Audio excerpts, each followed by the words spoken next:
अस्सलाम वालेकुम, मैं हूं आपकी मेज़बान आयशा। उम्मीद करती हूं कि आप सब खैरियत से होंगे। यूके से बड़ी खबर को शामिल करेंगे जो कि यूके की सियासत इस टाइम मुकम्मल तौर पर हिल चुकी है। कल पीएम के चीफ ऑफ स्टाफ ने रिज़ाइन किया और आज उनके जो डायरेक्टर ऑफ कम्युनिकेशन भी जाते रहे। अगर केयर स्टामर भी रिज़ाइन करते हैं तो क्या शबाना महमूद प्राइम मिनिस्टर बनने जा रही हैं या नेक्स्ट इलेक्शन आने वाला है, और दूसरी जानिब अब आपके आईएलआर का क्या बनेगा? इन सब पर आज की वीडियो में डिटेल के साथ बात करेंगे।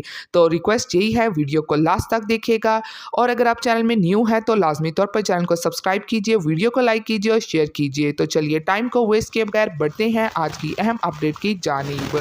तो तफसीलात के मुताबिक जैसा कि आप जानते हैं, ये सारी स्टोरी उस टाइम शुरू होती है जब एप्स्टीन फाइल रिलीज्ड होती हैं और इनमें पीटर मैंड्रिएट का नाम आता है और ये वो शख्सियात हैं जिन्हें केयर स्टामर ने अमेरिका में बरतानिया का सफ़ीर मुकर्रर किया और उसके बाद एप्स्टीन फाइल में इनका नाम आया और इसके बाद फिर केयर स्टामर पर दबाव जो है वो बढ़ने लगा कि आपने जांच किए बगैर इतने बड़े ओहदे पर इस ऐसे शख्स को लगा दिया जिसके एप्स्टीन के साथ ताल्लुक़ थे। और फिर इसके बाद केयर स्टामर पर लेबर पार्टी के अपने एमपीज़ की तरफ से बहुत प्रेशर बढ़ा और फिर उन्होंने इस पर माफ़ी भी मांगी, लेकिन वाज़ह रहे कि बात यहाँ पर ख़त्म नहीं हुई।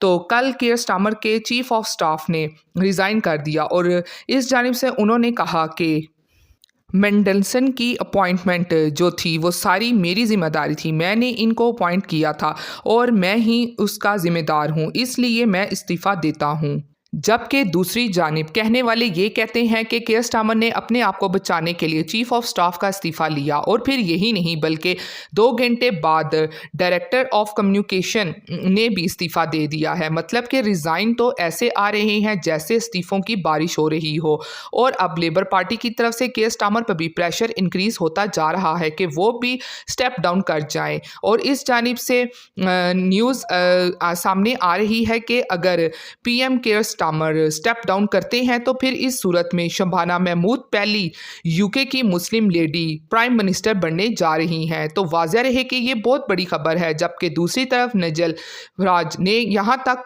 कह दिया है कि अब यूके के नए इलेक्शन की तरफ बढ़ जाना चाहिए। मतलब कि पिछले कई माह से ये बातें चलती आ रही थी कि इमिग्रेशन के नए रूल्स आ रहे हैं, आईएलआर का टाइम पीरियड बढ़ रहा है, ये हो रहा है, वो हो रहा है।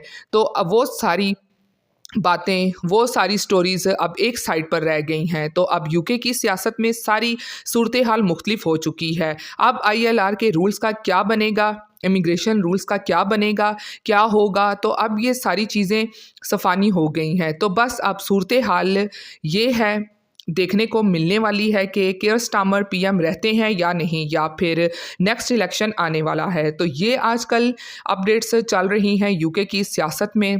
तो देखते हैं आने वाले दिनों में इस हवाले से जैसे ही कोई अपडेट आएगी वो भी आप लोगों के साथ लाजमी तौर पर शेयर कर दी जाएगी। इसी के साथ मुझे दीजिए इजाज़त, फिर मिलती हूँ लेटेस्ट अपडेट में। आप सब अपना बहुत ख्याल रखिएगा। Thank you.